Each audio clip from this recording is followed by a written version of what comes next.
Hello, folks. Welcome to the August 5th meeting of the Audit Committee. We'll begin with a roll call. District 1. Trout. District 2. McDonald. District 3. Wayne Fowler. District 4. McNeil. District 5. Gregory Hemming. District 6. Alec Morrison. District 7. Timothy Havinsky. District 8. Michael Gunn. District 9. Wendy Sheridan. District 10. Martha Roberts. District 11. Diane LeBlanc. Citizen member. Doug Jenner. Auditor. Yes, present. Thank you. Can I have a motion approving the agenda, please? Moved by Councillor LeBlanc, seconded by, McDonald. we got a hand, Councillor Habinsky. All in favor? Aye. Aye. Opposed? Carried. I have a motion to approve the minutes of our last meeting, please.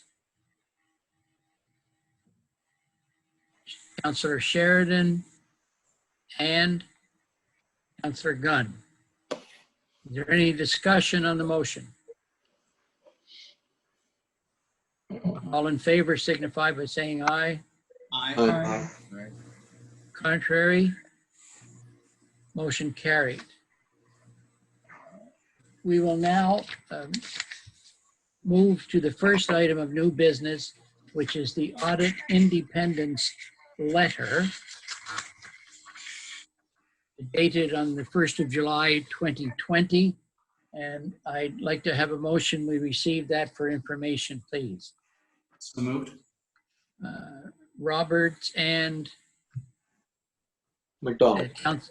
Councillor McDonald. Discussion on the motion. All in favor signify by saying aye. Aye. Aye. Contrary? Carried. I think now we will need a motion to go into camera in accordance with section 22(2)E of the Municipal Government Act, contract negotiations.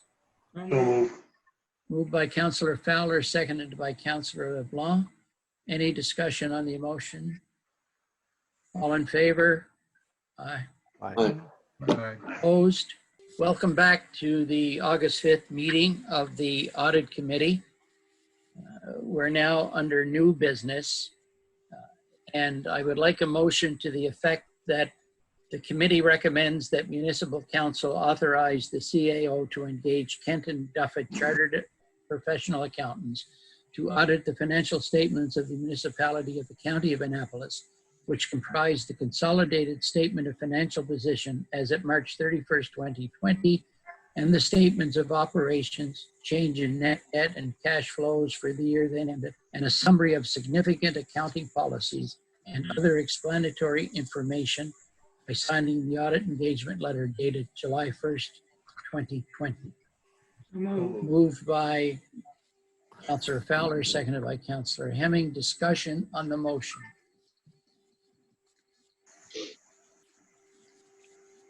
All in favor signify by saying aye. Aye. Aye. Contrary minded, nay. Motion is carried. We will now move to the next item on the agenda, which is the audit planning letter. And that's dated July 1st, 2020, and there are 7 pages. And I'd like a motion, please, to receive the July 1st, 2020 audit planning letter to the Audit Committee. So moved. Councillor McNeil, second. Councillor Hemming. Discussion, please. Councillor Sheridan. Yes, on page 7, I just wanted to make sure, like, and I'm sure everything is clear, but the last paragraph states that we should include matters such as future plans. And with COVID, it's pretty difficult because we don't know what's going to take place and all that. But then there is with the laws, regulations, and possible non-compliance with laws and such. So I just want to know where we sit with that, because we are in different lawsuits or. Well, that's true. We are, but the role of management doesn't change. You, as a group, you'll have to put in place the necessary controls to run the organization. Obviously, with any organization, we are very, very concerned with the risk of fraud. And we actually spell it out on page 6 of the letter that we ask you, people, you have what's called oversight on the organization, and are you aware of any underlying fraud or misappropriation of assets or manipulation within the county? And if I know the town, I know the county has whistleblower policy, but this is with our discussions within the audit committee circle. As far as COVID goes, our audit scope doesn't change. We are still bound by CPA Canada guidelines on the audit process. Obviously, the MGA has not changed, but what will most likely occur is that we may be working remotely, and we still have to be on site. We'll have to work that out with the staff. But because under the Act, we're not allowed to move original documents, right? The original documents have to stay at your premises. So, and it's going to be an extra burden on your staff if they have to photocopy or scan anything for us. So because we've already completed 2 other audits, and we're in the midst of a 3rd audit, and that's how we've gotten around with this COVID. And the other thing that COVID will have an effect on the county is your balance sheet. The assets, mainly, what we will have to explore more closely the valuation allowances that we set up for receivables that are doubtful that will be collected. Certainly with the water utility, this is experience that we've been out in the field since April, right in the middle of this pandemic. We've been doing field audits, so we're seeing this, that many organizations aren't paying their bills or are slow to pay their bills. So you're going to see effects on the valuation allowance. Receivables are going to be higher, property tax bills will be higher, etc. But other than that, the scope,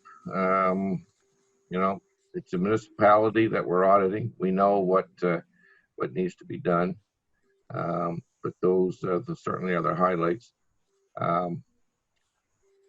Quite honestly, I'm very concerned. I'm more concerned with Canada than I am with the county of Annapolis because of the COVID. I've talked to some of my colleagues from Ontario, Quebec, Alberta. We've got it pretty good here.